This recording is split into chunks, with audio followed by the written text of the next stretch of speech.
जय Shri Ram. Income tax GST की दुनिया में आपका वेलकम है। जीएसटी में एक नया सेक्शन इंट्रोड्यूस किया गया है, सेक्शन 74A, जो कि from the financial year 24-25 onward से एप्लीकेबल है।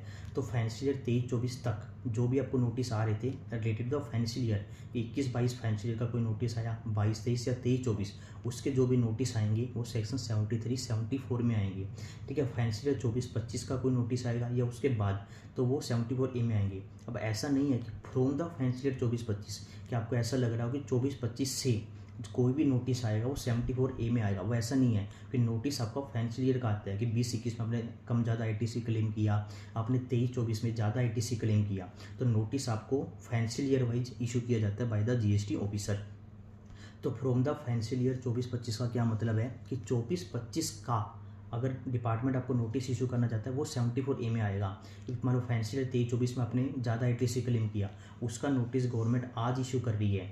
ठीक है, सपोज करो 15 अगस्त 2025 को इशू कर रही है, तो इसका तो ये नहीं है कि ये फ्रॉम द फाइनेंशियल 24-25 हो गया तो आप कह रहे हो आज जो नोटिस आएगा वो 74A में आएगा। नहीं, ये नोटिस 74A में नहीं आएगा। क्यों? क्योंकि नोटिस कौन से साल का है? फाइनेंशियल 23-24 का नोटिस है, तो 23-24 का नोटिस पुराने सेक्शन में आएगा 73-74 में।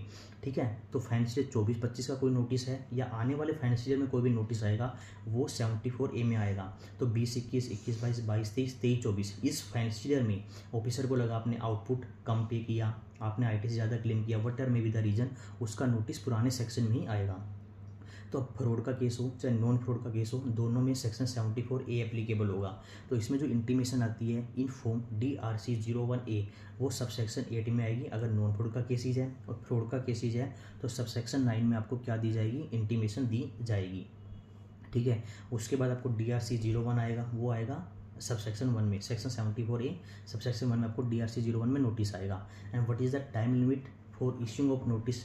वो है 42 महीने from the due date of annual return. तो 24-25 से आएगा, 24-25 की ड्यू डेट क्या होगी?